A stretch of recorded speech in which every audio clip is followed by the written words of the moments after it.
शील प्रभुपाद की जय। गुरु गौरांग की जय। राजा कुलशेखर के द्वारा रचित मुकुंद माला स्तोत्र के श्लोकों का हम श्रवण कर रहे हैं। जिन श्लोकों में राजा कुलशेखर ने पूर्ण रूप से भगवान श्री कृष्ण के चरण कमलों में बहुत ही सुंदर स्तुतियां अर्पण की हैं।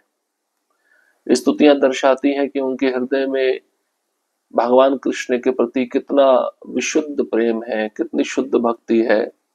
इन स्तुतियों के द्वारा वे केवल भगवान से यही मांग रहे हैं कि जहां कहीं पे भी मैं रहूं, किसी भी शरीर में, हे कृष्ण आप मुझे रखिए, केवल मुझे आपके चरण कमलों का स्मरण होने दीजिए।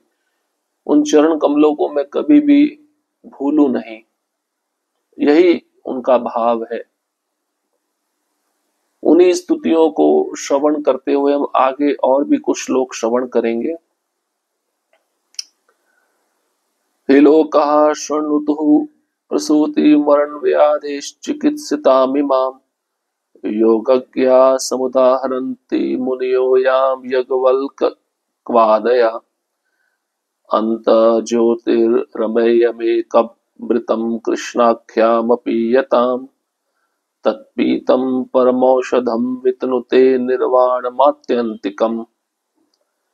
अरे लोगों, जन्म तथा मृत्यु के रोग के लिए यह उपचार सुनो। यह कृष्ण का नाम है। इसकी संस्तुति याज्ञवल्क्य तथा अन्य ज्ञानी पटु योगियों ने की है। यह असीम नित्य आंतरिक प्रकाश सर्वश्रेष्ठ औषधि है, क्योंकि पीने पर यह पूर्ण तथा चरम मोक्ष देने वाली है। जरा इसे पियो तो अगर इंसान को इस जन्म मृत्यु रूपी भव सागर से बचना है या इसको पार करना है, तो राजा कुलशेखर एक ही उपचार बता रहे, वो है कृष्ण का नाम।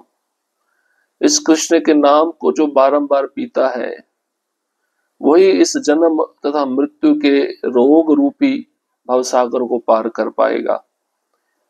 और इसका संस्तुति याज्ञवल्क्य अन्य ज्ञानी पटु योगियों ने भी की है। तो यही सबसे सर्वश्रेष्ठ औषधि है, क्योंकि हम सब बीमार है ना, हमें बहुत भयंकर बीमारी लगी है। वो बीमारी है जन्म मृत्यु का चक्र, जिसमें हम फंसे हुए हैं। उस बीमारी को ठीक करने के लिए, उस बीमारी से बाहर निकलने के लिए एक ही औषधि है, एक ही दवाई है, वो है कृष्ण का नाम। ऐसा राजा कुलशेखर इस श्लोक में वर्णन कर रहे हैं। तो इस नाम को पियो, लेकिन कैसे पियो? कानों से पियो, मुख से उच्चारण कियो, मुख से उच्चारण करो और कानों से पियो।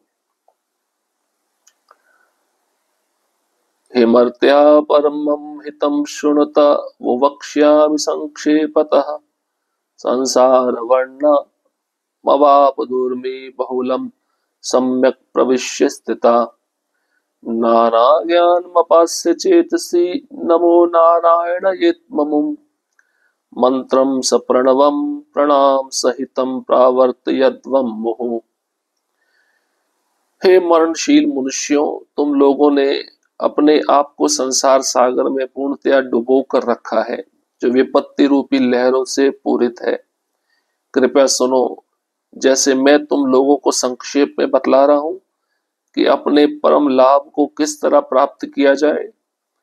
तुम लोग ज्ञान प्राप्त करने के विविध प्रयासों को ताक में रखकर ओम नमो नारायणाय मंत्र का निरंतर जप करना तथा भगवान को सिर झुकाकर प्रणाम करना प्रारंभ कर दो। अब राजा कुलशेखर कहते हैं, हे मरणशील मनुष्यों, जिस लोक में हम रह रहे हैं उस लोक को मृत्यु लोक कहा गया। यहाँ पे जो भी जन्मा है उसकी मृत्यु निश्चित है। हे लोगों, तुम लोगों ने अपने आप को संसार सागर में डुबो के रखा हुआ है। ऐसा संसार सागर जो विपत्ति की लहरों से भरा हुआ है।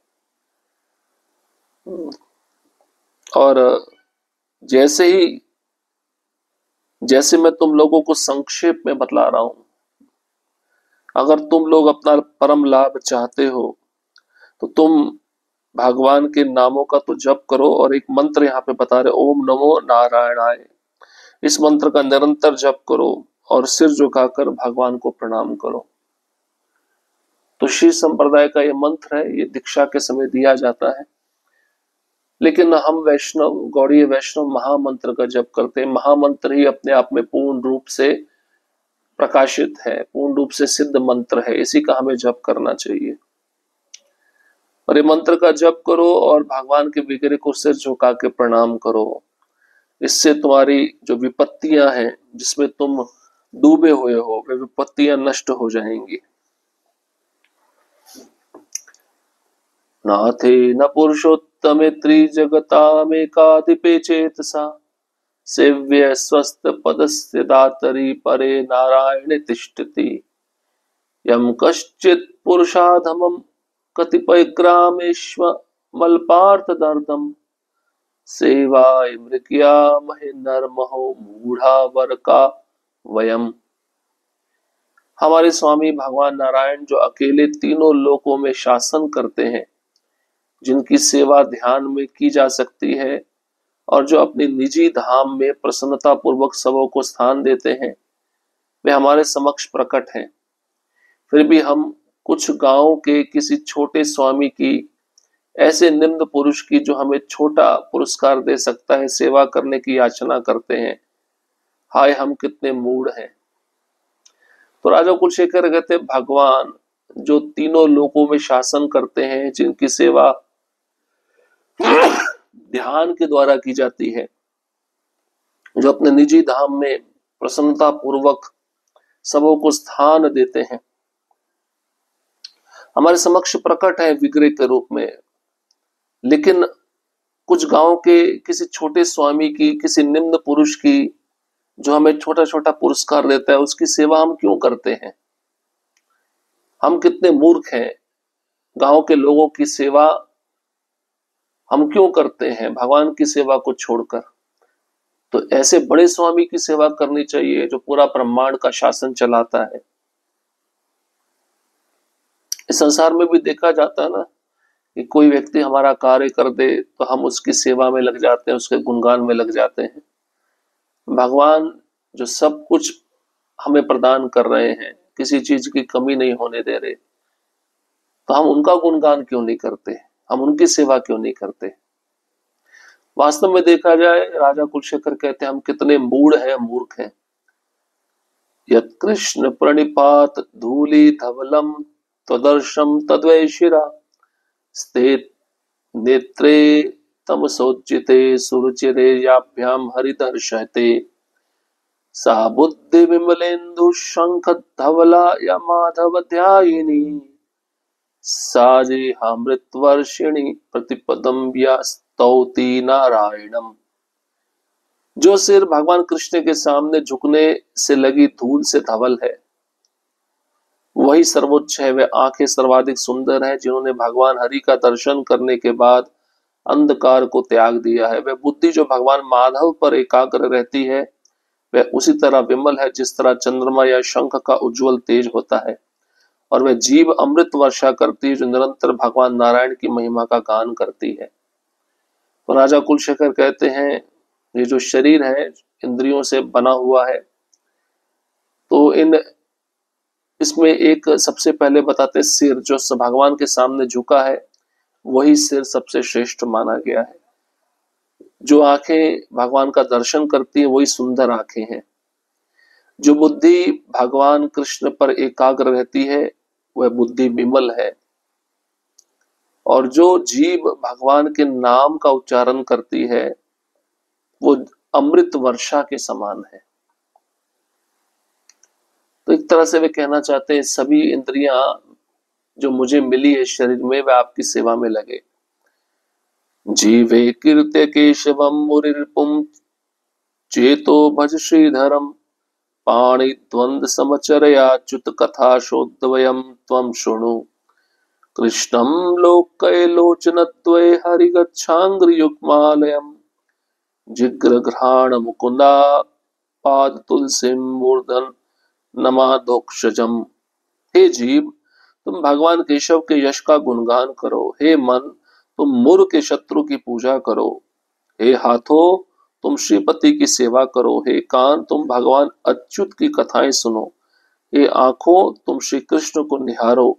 हे पांव तुम भगवान हरि के मंदिर जाओ, हे नाक तुम भगवान मुकुंद के चरणों पर चढ़ी तुलसी मंजरियों को सूंघो, हे सिर तुम भगवान अधोक्षज को नमन करो। शास्त्रों में ये सब श्लोक आते हैं।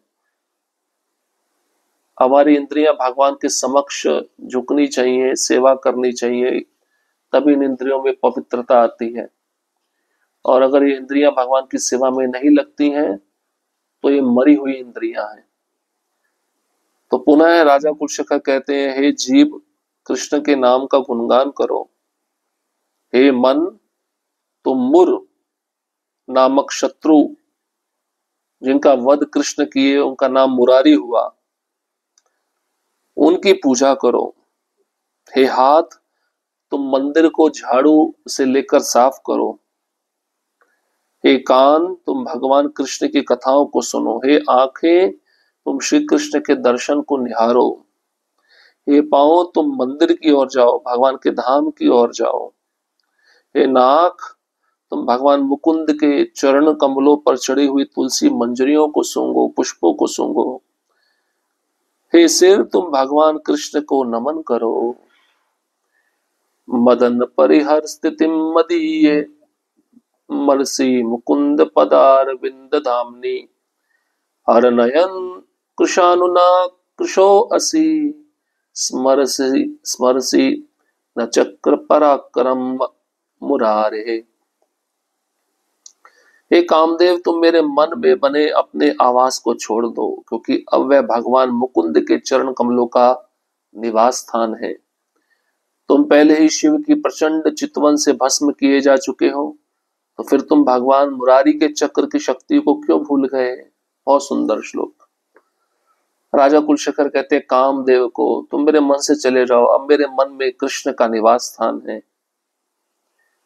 तुम पहले ही शिव के द्वारा भस्म किए जा चुके हो, तो क्या तुम्हें भगवान कृष्ण के सुदर्शन चक्र की शक्ति पता नहीं है? क्या उस शक्ति को भूल गए हो? नाथे धातरि भोगी भोग शयने नारायण माधवे, देवे देवकी नंदने सुरवरे चक्रायुधे शांगणी, लीलाशेष जगत प्रपंच जठरे विश्वेश्वरे श्रीधरे, गोविंदे कुरु चित्तवृत्ति मचला मनयस्तु किम वर्तने। हे मनुष्यों, अपने एकमात्र स्वामी तथा पालनकर्ता भगवान कृष्ण का चिंतन करो, जो नारायण तथा माधव कहलाते हैं और जो अनंत नाग के शरीर पर शयन करते हैं। वे देवकी के लाडले पुत्र, देवताओं के नायक तथा गौओं के स्वामी हैं। वे शंख तथा शांग धनुष धारण करते हैं। वे लक्ष्मी के पति हैं तथा उन समस्त ब्रह्मांडों के नियंता हैं जिन्हें लीला के रूप में वे अपने उदर से प्रकट करते हैं। तुम उनके अतिरिक्त अन्य किसी के बारे में सोचकर क्या पाओगे। राजा कुलशेखर कहते हैं, देवकी के लाडले पुत्र, देवताओं के नायक, गौओं के स्वामी, उनके पास में पांचजन्य शंख है, शांग नामक धनुष है, लक्ष्मी के पति कहलाते हैं, समस्त ब्रह्मांडों के नियंता हैं और लीला के रूप में उनके पेट में बहुत सारे ब्रह्मांड रहते हैं। वही हमारे एकमात्र स्वामी हैं, वही हमारे एकमात्र पालन करता है। तो तुम उन्हीं का चिंतन करो, उनको छोड़कर किसी और के बारे में चिंतन करके तुम क्या पाओगे? तुम्हें कुछ नहीं मिलेगा। मज्जनमन फलमिदं मधुकैटभधारे, मत प्रार्थनीय मदनुग्रह एष एव, त्वद्भृत्य परिचारक भृत्य भृत्य भृत्यस्य भृत्य इति मां स्मर लोकनाथ। हे मधु तथा कैटभ के शत्रु, हे ब्रह्मांड के स्वामी, मेरे जीवन की पूर्णता तथा मुझ पर आप तो सर्वाधिक अभिलाषित दया दिखा सकते हैं। वह यही होगी कि आप मुझे अपने दास के दास के दास के दास के दास के दास का दास माने। तो कितनी बार दास शब्द आया है? 7 बार। 7 बार भृत्य शब्द दास शब्द को संबोधन करता है।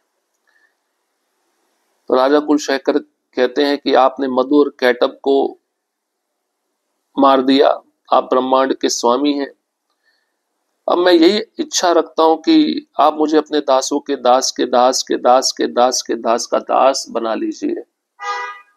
यही मेरी प्रार्थना है आपके चरणों में। तत्वं ब्रुवा वाणी परम परस्तान मदुक्षंतीव मुदा वहानि प्रावर्त प्रांजलि रश्मि जीवे नामानि नारायण गोचराणि। मेरी प्रिय जीव, मैं हाथ जोड़कर तुम्हारे समक्ष खड़ा हूं और तुमसे भगवान नारायण के नाम गाकर सुनाने के लिए प्रार्थना करता हूं। परम पूर्ण सत्य का बखान करने वाले ये नाम अति आनंद प्रदान करते हैं, मानो उनसे शहद टपक रहा हो।